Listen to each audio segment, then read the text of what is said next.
Here we go. Less than 24 hours away from the NBA trade deadline, and the Brandon Ingram to Toronto Raptors trade rumors are heating up as the Brandon Ingram sweepstakes are reportedly coming down to the Raptors and Hawks, according to NBA insiders Mark Stein and Jake Fisher.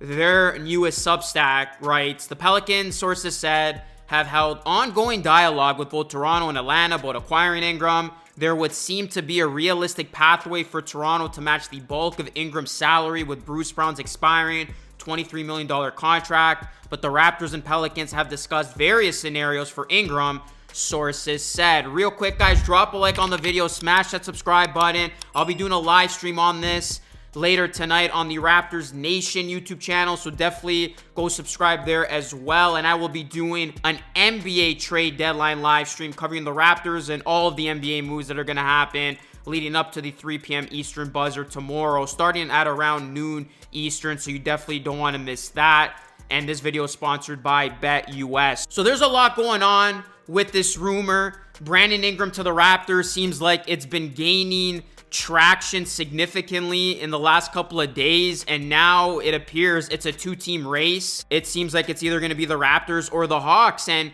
the Raptors, they are reportedly looking to add a significant piece to pair with Scottie Barnes. This was according to Sportsnet's Michael Grange, who reported that earlier, as the Raptors, of course, navigate through their rebuild. So before I give you my opinion, let's just look at what this could mean for the Raptors. So the Raptors have the contracts needed to match Ingram's $36 million salary, with Bruce Brown's $23 million expiring contract being the ideal piece in this, along with Chris Boucher, Kelly Olynyk, or Davion Mitchell to help balance the trade and make the money work. Now, the Raptors would likely have to include draft compensation in this deal as well. And why would the Pelicans take on this kind of deal? Well, it would help them shed salary and dip below the luxury tax. So I think that would be the Pelicans' main reason why they do a deal like this. However, a trade like this involving Brown and Boucher or Olynyk or Mitchell would handcuff the Raptors financially, because Brandon Ingram is an unrestricted free agent this summer, and he is due for a new contract. Therefore, any raise the Raptors would give Ingram would push the Raptors well into the luxury tax if they also want to keep their core intact. Scottie Barnes, Emmanuel Quickley, RJ Barrett, and Jakob Poeltl. So the Raptors doing this deal would put themselves into the restrictive luxury tax. And for a team to do that, that still wouldn't be close to title contention after a move like this, it wouldn't be wise. A better pathway for the Raptors financially to remain under the tax even after resigning Ingram would be to move RJ Barrett, who will earn $27 million next season. Of course, there's ties there, right? Barrett played with Zion and Duke, and he's a piece who the Pelicans could be seeking here. However, that's a big decision for the Raptors to make, considering they just traded for Barrett, and he has been thriving ever since arriving in Toronto.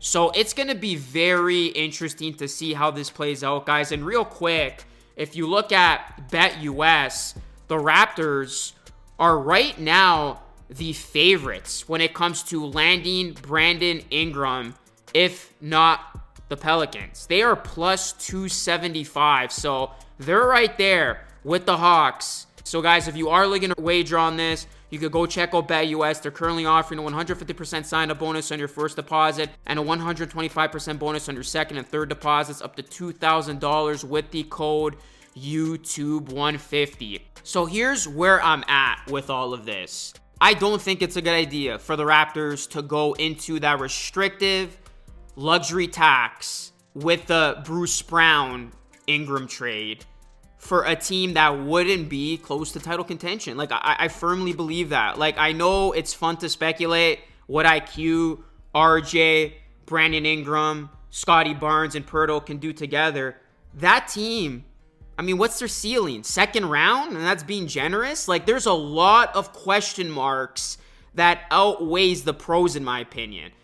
How is the fit going to be with Brandon Ingram and Scottie Barnes? Is it going to be clunky? Remember, Barnes does most of his damage in the mid-range now. I know Ingram's a better three-point shooter, but are those guys going to be able to work well with each other. I always envisioned Barnes with a dynamic point guard being his ideal sidekick. But we know how the Raptors love their long forwards. And another big thing that I think people got to talk about more with Brandon Ingram, look, he's a spectacular player. He's one of my favorite players to watch when he is in the zone. But a real concern is Brandon Ingram's durability. Go look at his career. Brandon Ingram has only played more than 65 games once in his career, and that's when he was a rookie with the Lakers. I think he's averaged 57 games, if I did the math correctly. So this is a guy that, for as good as he is, he does have durability issues. He played in 64 games last season. He's only played in 18 this season. He played in 45 in 2022, 2023. So that to me is a big risk, especially when you have to pay him his next contract because he is an unrestricted free agent. And I would assume if the Raptors did a deal like this, they're for sure getting the approval from him that he would resign long-term with the Raptors and he wouldn't possibly lose him for nothing.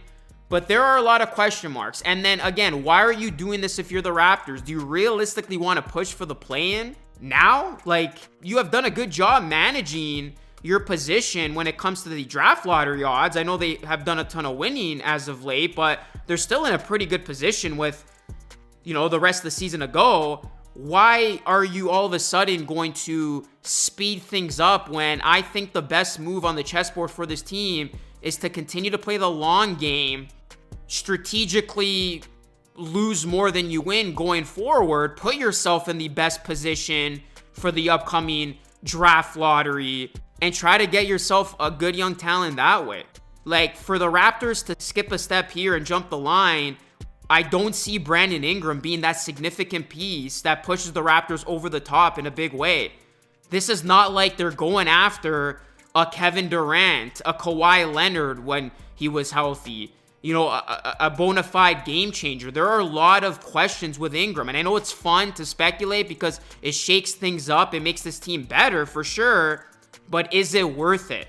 Realistically, I think if a trade goes down, I'm not shutting it down because I think if the Luka Doncic trade taught us anything, it's you got to keep an open mind now to these trades. There are no more crazy trades in the NBA. Like, everything's on the table.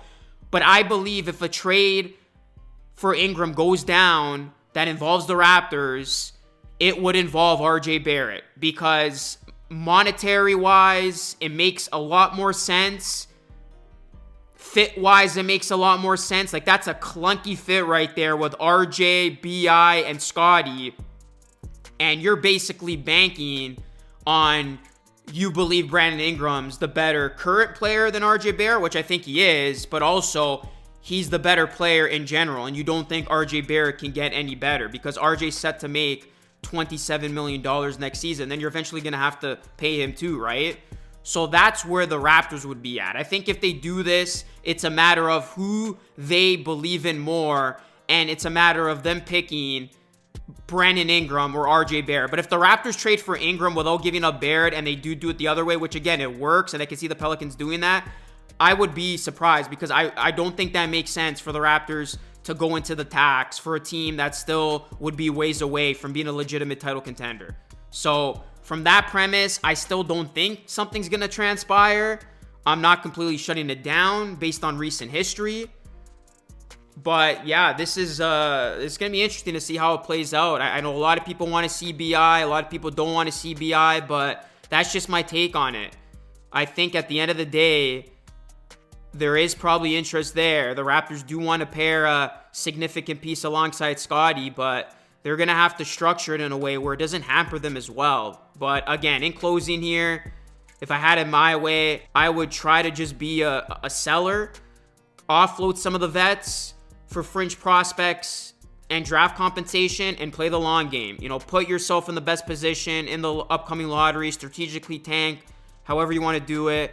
Try to get a top 5 pick and build that way. But to go this route now in year one of the rebuild, I would be surprised. So we'll see how it all plays out. But guys, let me know your thoughts. Drop a like on the video. Subscribe to the channel if you are new. Again, I'll be doing a live stream on this stuff tonight on the Raptors Nation YouTube channel. So go subscribe there as well. And once again, shout out to BetUS for sponsoring today's video. That is it for me. It's Luke signing off. Thanks so much for watching. I will catch you all again in the next one.